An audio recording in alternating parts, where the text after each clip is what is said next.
We've been treated to a stunning trailer for GTA 6, and it's clear that we're heading back to Vice City, but between the mafia, corruption, and murder, I have to admit the story hasn't really stuck with me anymore. That's why it's time to definitely refresh the story of Vice City. An important note here is that Rockstar has actually separated its games by graphic style. For example, in terms of story, GTA 1 and 2 plus GTA London fit together. And then for the next generation of graphic development, there's a new story that is basically connected. So theoretically, these are all separate universes, as Rockstar has confirmed. So today I'm going to tell you the story of Vice City, Liberty City, and San Andreas. I hope you have a lot of fun, and of course I'd be happy if you consider clicking the like button, so I hope you enjoy the story.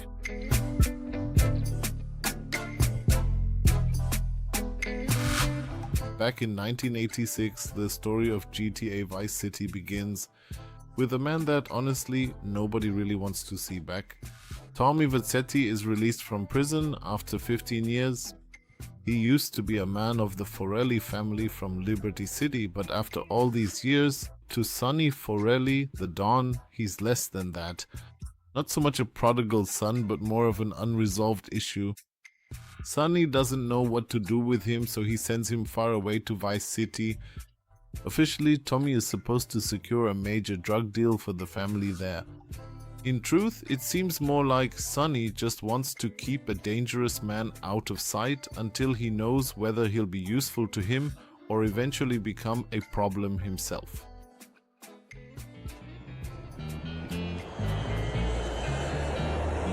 Hey guys, it's Ken Rosenberg here. Hey, great. Hey, well, I'm gonna drive you guys to the meet, okay? For Tommy, Vice City is a whole different world. Not just geographically. Everything looks different than in Liberty City. The streets are brighter, the facades cleaner, the people louder, and the suits are more expensive. But beneath this polished surface lies the same violence, just better dressed. Ken Rosenberg, a nervous lawyer with connections in every direction, organizes Tommy's first job. The money is there, and so are the goods. The Vance brothers bring the cocaine, Tommy brings the suitcases. It was supposed to be a straightforward business deal, but instead, the deal gets violently ambushed. Gunfire erupts everywhere, men die, Victor Vance is left dead, and Lance escapes by helicopter. Tommy somehow manages to survive as if by a miracle. Suddenly, and without warning, he finds himself stranded in a strange city, left with absolutely no money in his pockets, no goods to trade, and the dangerous Sonny Forelli breathing down his neck. Back in the drugs, and I'm gonna mail you the dicks of those responsible. Hey, I already know that if it were anybody else, you'd be dead just for being touched. From this moment on, Vice City truly begins. Tommy knows he has to deliver or he's finished. But before he can strike back, he needs to understand what kind of city he's ended up in. Through Rosenberg and Garcia Cortez, he gains access to the people who really have influence here. On Cortez's yacht, he encounters the entire glittering facade of Vice City for the first time. Right in the middle of it all is Ricardo Diaz. He's loud, vulgar, dangerous, and possesses exactly the kind of power that defines Vice City. Tommy says little, but he pays close attention. That's exactly what makes him so strong. Others talk themselves up, but Tommy just remembers who lies, who bluffs, and who actually has something to decide. While searching for those responsible for the ambush, he slowly works his way into the city. He asks around the nightclubs through Kent Paul, takes on jobs for Avery Carrington, and learns. He gets to know the businesses, the people, and their weaknesses. Vice City is starting to take shape for him. This is one of the most important points in this story. Tommy doesn't come to Vice City to become king, he arrives as someone who takes orders. Only gradually does he realize that this city is ruled by men who look much more powerful than they actually are. And as soon as Tommy understands this, something inside him begins to change. He is no longer just thinking about getting the lost money back for Sonny. He is slowly realizing that there is much more to be gained here. Good night. I understand you are here on the behalf of Mr. Rosenberg. I hope any recent problems have not affected his health or mental well-being. At this stage, Lance Vance reappears as well. Lance has lost his brother and wants revenge.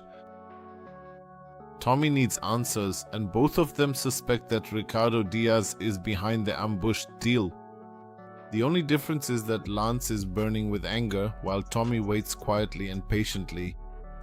Lance is emotional, impatient, and loud. Tommy is more the opposite. He keeps his distance, observes, gets closer to Diaz, and even takes jobs from him to get deeper into his world. It's precisely this that gives Vice City its mafia movie tone. It's not just about shooting a villain. It's about waiting for the right moment so that you don't just kill the man, but take over his entire position at the same time.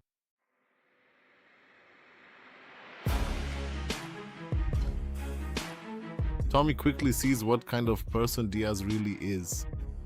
A drug lord with immense wealth, vast influence, and a sprawling mansion, but inside he is eaten away by paranoia, insatiable greed, and his own destructive consumption.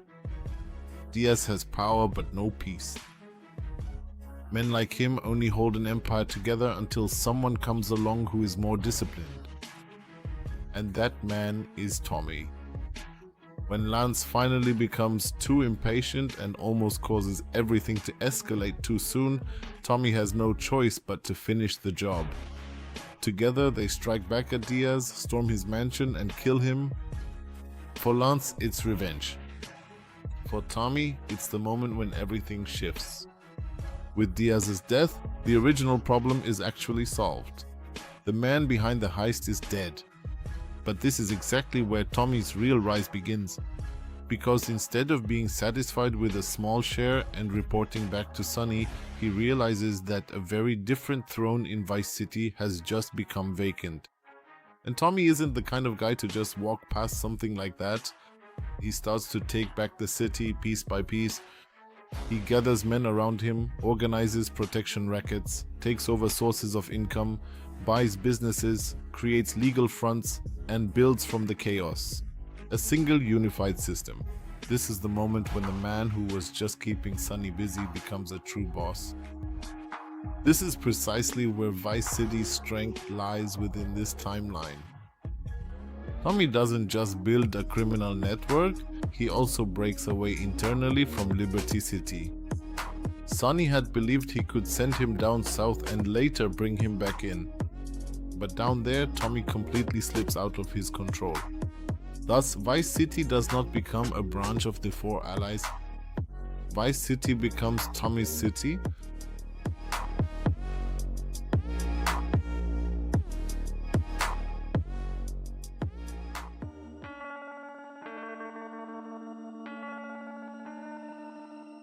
When Sonny realizes this, he eventually comes south himself, in order to claim his rightful share.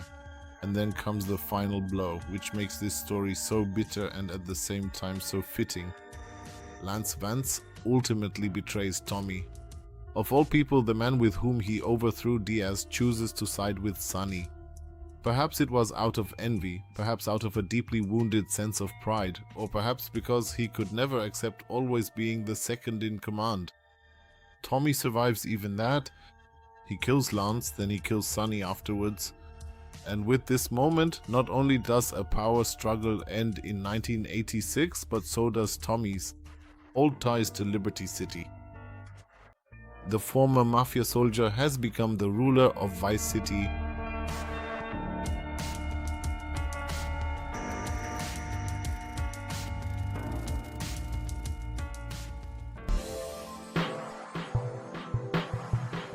Six years later, in 1992, the story jumps to Los Santos.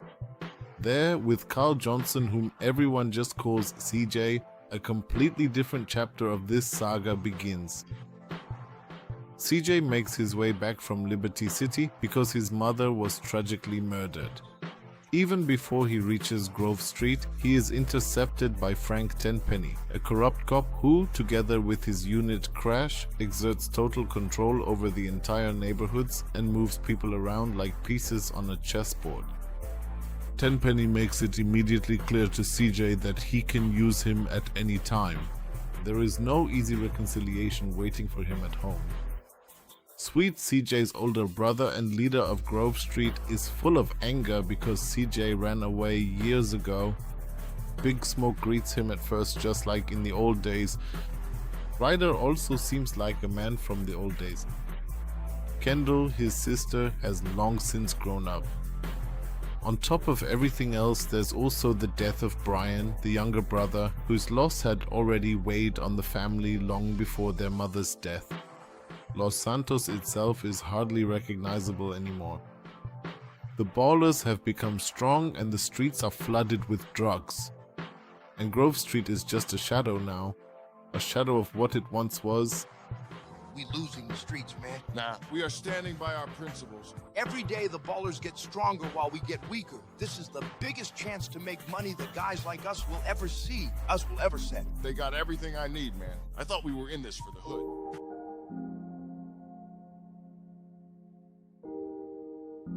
CJ works hard together with Sweet to restore order and stability to their neighborhood. They regain respect, successfully driving dealers out of their territory and bring the old colors back to the streets. Sweet firmly adheres to one principle: Grove Street should not make money from drugs. For him, it's a matter of honor. For Big Smoke, it's lost money. That's exactly where the rift begins. Smoke sees power where Sweet only sees destruction. Ryder also seems less and less like a loyal brother and more like someone who's already looking in a different direction. The man who finally opens CJ's eyes is Cesar Villalpando, Kendall's boyfriend. In the beginning, CJ is still suspicious of him, but Cesar is one of the few truly honest people in this story. He shows CJ the green saber, and with it, the truth. Big Smoke and Ryder are working with the Ballas and with Tenpenny's corrupt people. The very men with whom CJ wanted to save his family had long since betrayed and sold them out.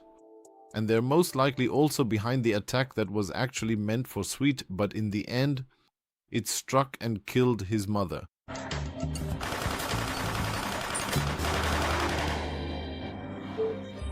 From that point on, everything falls apart. Sweet gets shot and CJ is abducted to the countryside by Tenpenny. In the Badlands, a completely new chapter begins for him. There, he suddenly finds himself isolated and far from his city, has to keep working for Tenpenny, and at the same time tries not to lose track of Big Smoke's drug network. He meets The Truth, an incredibly eccentric hippie with surprisingly good connections, and in this province, he also encounters Catalina. Catalina is loud, brutal, unpredictable, and is constantly looking for the next big heist. With her, CJ commits several robberies simply because he needs the money, and at her side appears a silent man, Claude. At this point, Claude still seems like a minor character. He hardly says anything and stays in the background. But this is exactly where one of the most important bridges to the later story lies.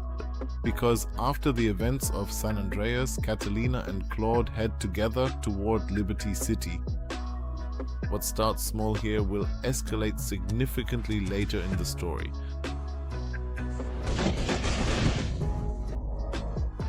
The trail of Big Smoke's shady dealings eventually leads CJ directly to San Fierro. There, together with Kendall and Cesar, he builds a brand new base out of a rundown garage. Kendall clearly shows that she has the greatest business sense in the family. In San Fierro, CJ also meets Woozy, the blind leader of the Mountain Cloud Boys triad, and eventually crosses paths with the Loco Syndicate, which is responsible for supplying Big Smoke's drug ring. This powerful syndicate includes Jizzy B, the nightclub owner, T-Bone Mendez, the incredibly brutal enforcer, and Mike Toreno, who at first glance seems like just another criminal. CJ works his way into this dangerous network, gathers vital information, and finally strikes. Then strikes back. Jizzy dies, T-Bone falls, and Ryder also meets his end at CJ's hands. This is one of the most bitter moments in the story, because Ryder isn't just an enemy, but someone CJ actually grew up with. Mendez, I see you. I am watching.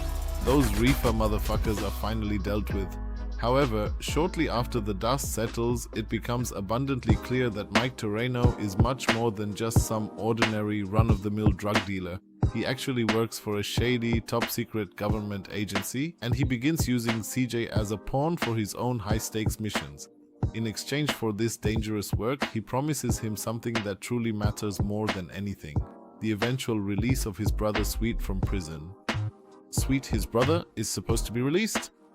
This way, CJ is pulled further and further away from his old street life.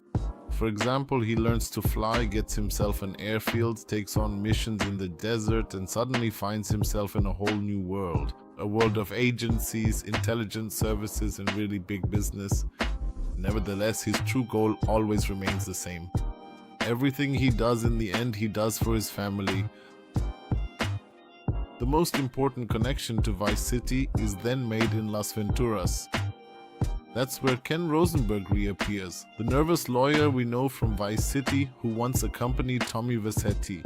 Ken is older, more broken, and deeply weathered by the passing years. But it's precisely this that makes him a living bridge between the games.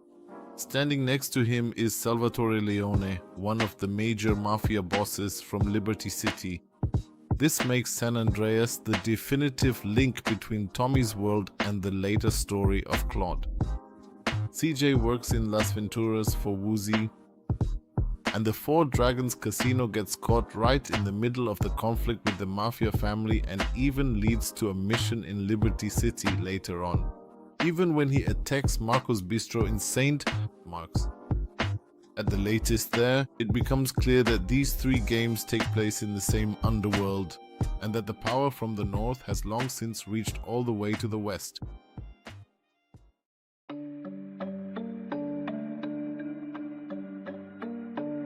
Despite the new businesses, casinos, and contacts, in the end, everything leads back home.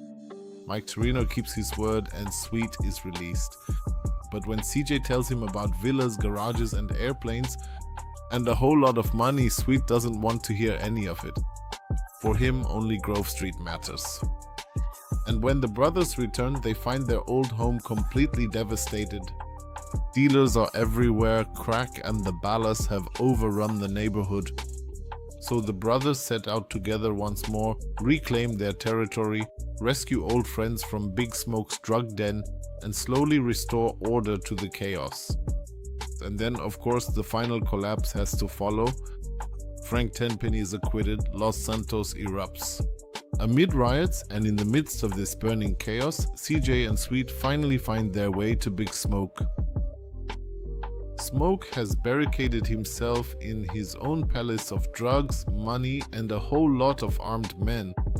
When CJ confronts him, it becomes clear once and for all what he has become.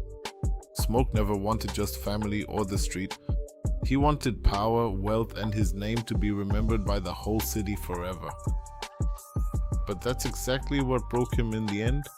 Shortly after, Tenpenny's escape also ends fatally in the streets of Los Santos. With that, the circle of San Andreas is complete. CJ has not only defeated his enemies, but also fought his way back into the family. Come on, you absolute asshole. Step up and face me right now. I am telling you that I will take on every single one of you losers at the same time. I mean exactly what I am saying. I will call your bluff, I will stand my ground, and in the end, I am the one who is going to win this entire thing, no matter what you try to do to stop me.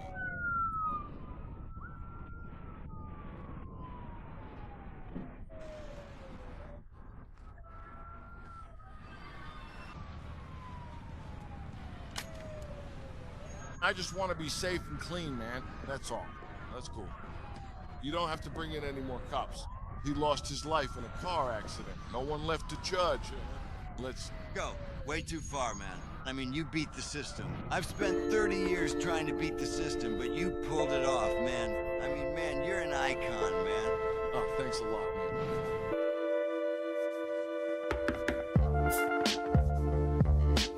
9 years later, in October 2001, GTA 3 begins.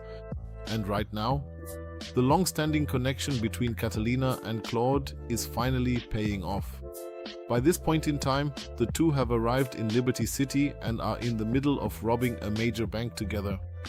But during the heat of the heist, Catalina suddenly betrays Claude, shoots him and leaves him behind for dead. From a notorious bandit in the dusty Badlands, she has now become the undisputed leader of the Colombian cartel. Claude survives, escapes later, and works his way up through Liberty City's underworld. First, he ends up with the Leone family led by Salvatore Leone. This turns the mafia name, which was already introduced in San Andreas, into a central figure in GTA 3.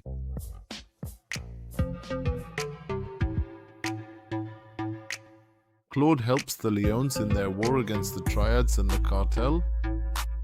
He makes himself useful, works reliably, and rises quickly through the ranks. But as so often in this world, everything ends in mistrust.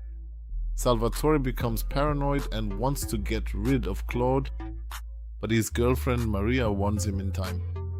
Claude escapes as a result and then simply switches straight over to the Yakuza, to Yasuka and Kenji.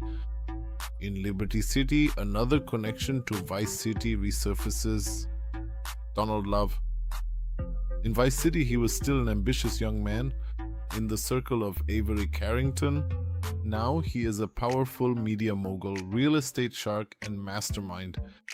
With this, GTA 3 makes it very clear how much this world has changed.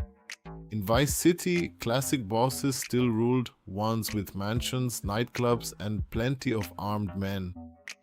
In Liberty City, people like Donald Love are sitting in skyscrapers, making money from wars, crises, falling property prices, and basically have the economy firmly under control.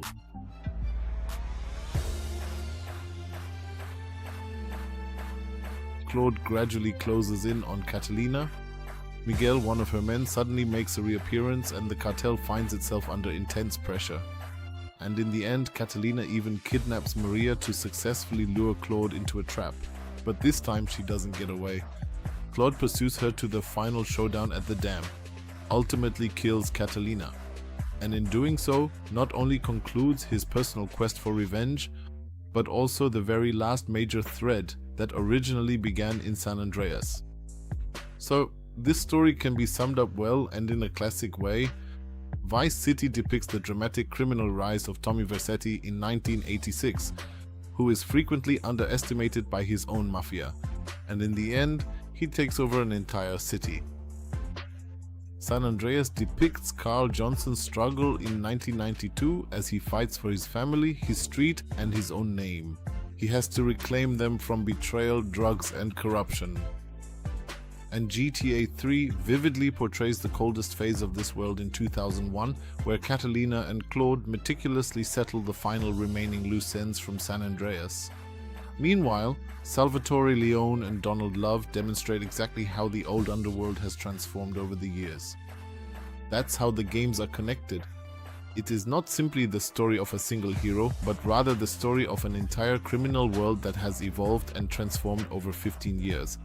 Personally, I am incredibly excited and looking forward to the release of GTA 6, because after all this time, the major question on everyone's mind is whether Tommy Vercetti is still the boss in Vice City. Tommy represents a power that began very early on, and whether he's still the boss of the underworld 25 years later is really the most important question I have about GTA 6. Ask myself. At least as far as the lore is concerned, because everything else is gonna be awesome anyway. And of course, I am truly very happy if you happen to enjoy this short summary as well. If so, you can listen to more stories from me about different games right here. And then we'll see each other in the next video. So have fun and see you next time. Take care and ciao.